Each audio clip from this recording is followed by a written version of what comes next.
And can we speak to Abu Ghraib a little bit too? Because that was kind of at the time coinciding with Thamer's early imprisonment, and it was really impactful. I mean, we'll speak to this later too, but at the time when you're going to pick up Thamer, how you had thoughts of different situations that had happened previously to contractors in the country, and a lot of it was revenge for Abu Ghraib. But that was also one of the first times that the negatives, or I don't want to say the negatives of war, but just it was a shift in perspective for a lot of Americans that we saw ourselves as the bad guy in a situation for the first time, for many. So can you speak to that situation, what happened in Abu Ghraib, and why that was, not to say prevalent in the early war, but became a worry? Oh, sure, absolutely. That is the most notorious prison in Iraq. So a lot of bad things happen there.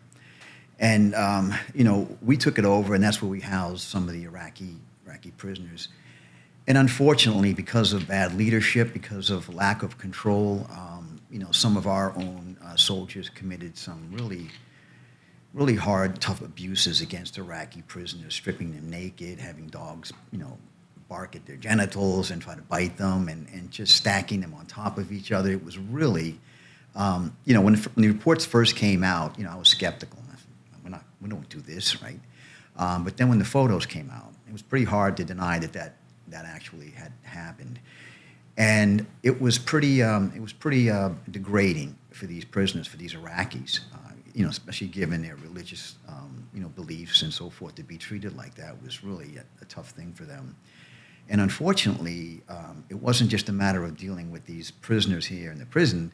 The effect of that was unbelievable, because it just caused thousands more to come flooding into Iraq to exact revenge against what was going on in that prison. We actually had some of our own contractors beheaded because of that, in act revenge. So the ramifications of that mistreatment of Iraqi prisoners was just huge, and probably caused the war to continue on for several more years.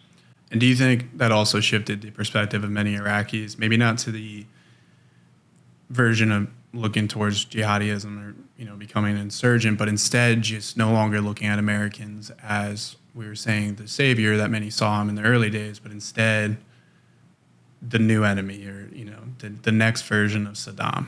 Sure, absolutely.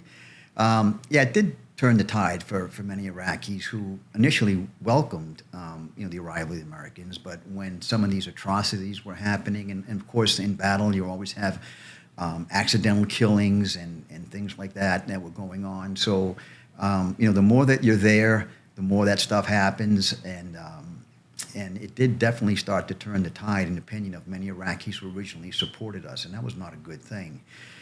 And so when all those pictures came out and it was covered extensively, it really made a big issue. What the Americans here for? This is not what we thought this was all going to be about. Yeah. You're supposed to be our savior, and this is how we're treated in our own country. And so there was a lot of things that went on that kind of changed that dynamic. And of course, now we've got issues that we're dealing with foreign fighters. We got issues with homegrown Iraqis that are not our friends anymore because of some of the things that went on there. And I'm a patriot. I love my country. I was a veteran, but we don't always get it right. And and that was one of the occasions when we certainly did not. And of course, in today's 24/7 news cycle, that type of information just spread around the world, and it just did not paint Americans in a good light.